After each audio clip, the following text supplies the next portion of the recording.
Hi everybody and welcome to Linguiverse! I'm Laura and today we'll have a lesson related to Halloween. We're going to see 10 super spooky idioms that English speakers use in daily conversation. Woo! For those who haven't seen any of my previous lessons about idioms and may be wondering, what is an idiom? What is she talking about? Well, remember that idioms are metaphorical expressions that we commonly use to express a particular idea in a very fast and effective way. They're very common in spoken English, but remember, they can be tricky. They don't mean what they literally say, so watch out. If you're interested, make sure that you have subscribed to our channel Linguiverse and your notifications are activated. That way, you won't miss any of the videos we've prepared for you. And now, let's get started. Our first idiom is to dig your own grave. To dig is to make a hole, normally with a shovel.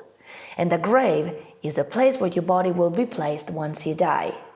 If you dig your own grave, you do something that you will know will create big trouble and very harmful effects in the future. But you do it anyway, not caring about those negative effects. You dig your own grave. I'm going to tell my boss that I'm not going to work overtime anymore. If he wants to have things done, he can do them himself. Are you sure? If you do that, you'll be digging your own grave. I don't care. Our idiom number 2 is to have a skeleton in the cupboard. If you have a skeleton in the cupboard, literally, you would have killed someone and the person's corpse would be hidden in your cupboard. But remember, idioms are not literal but metaphorical. In this case, having a skeleton in the cupboard means you have a secret. Something shocking or something embarrassing happened to you that you don't want people to know about. You would like to keep secret. For example, you can ask anybody about how reliable I am. I don't mind. I don't have any skeletons in the cupboard. Our idiom number 3 is like a bat out of hell. Bat is a flying animal you can see at night. And hell is a very hot place. A place you'll go if you haven't been good. Now, when you do something or you go somewhere like a bat out of hell, you go very fast, very abruptly, not paying attention, not being careful, as if you were trying to escape. But if you were in hell, wouldn't you try to get out of there as fast as possible? Like a bat out of hell. Oh, for God's sake, we're gonna have an accident. Can you stop driving like a bat out of hell? Our idiom number 4 is to be dead on your feet. Do you know the feeling when you are so tired that you can't even think? You can do nothing but go into bed and sleep. When you are dead on your feet, you are absolutely exhausted. Tiredness is killing you.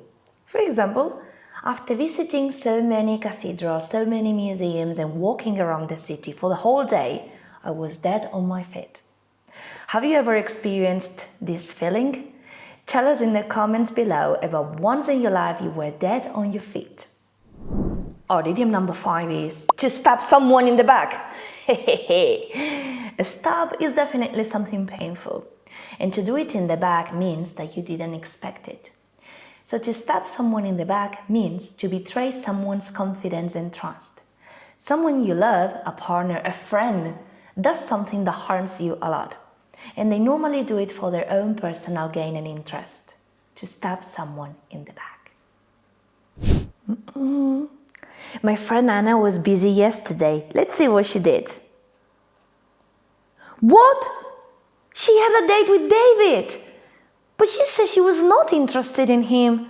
Plus she knows how much I like him.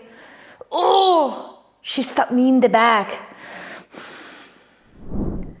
Our 6th idiom is to play the devil's advocate. This is a very visual way to describe someone who will always argue against an idea or suggestion, usually for the sake of opening a debate or to examine the validity or the strength of an idea.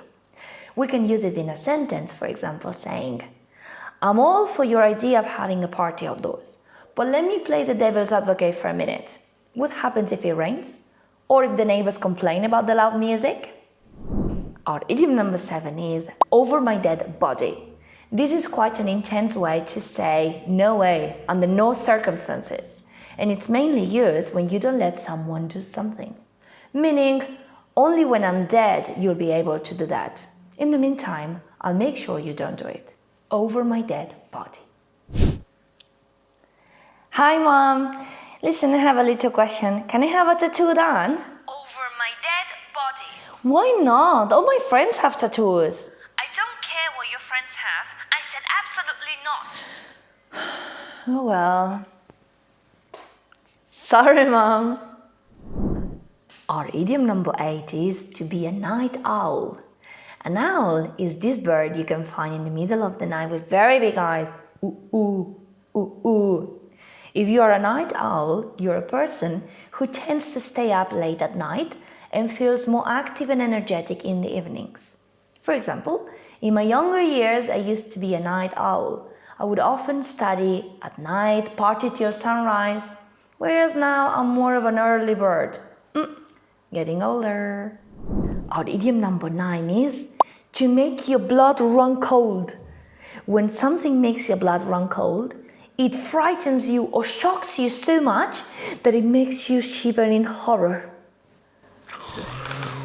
Oh no! Does this make your blood run cold? Our last idiom is to come back to haunt you. If something haunts you, it makes you feel nervous, anxious, remorseful, and unhappy about it.